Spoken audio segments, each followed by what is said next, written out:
Welcome to my introductory Python course, where you will quickly become competent in the basics of Python programming. My name is Alex, and I'll be leading you through the course. I really love programming with Python because you can do so many awesome things with it, like teaching your computer to do your homework or even automatically making spreadsheets for your boss.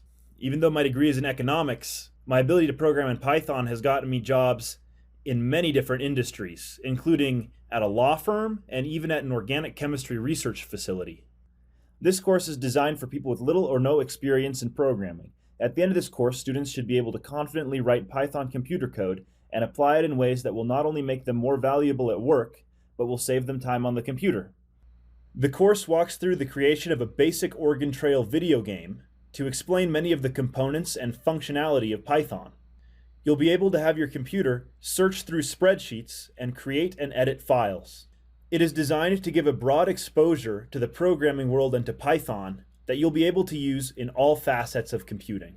I created this course with the intention of opening the door to the programming world to many people I know who haven't been able to get in because of an informational barrier and even technical programmer speak jargon. Keep watching for a free preview, or if you're ready to learn Python right now, click the button, join the course, and I'll see you in the first video.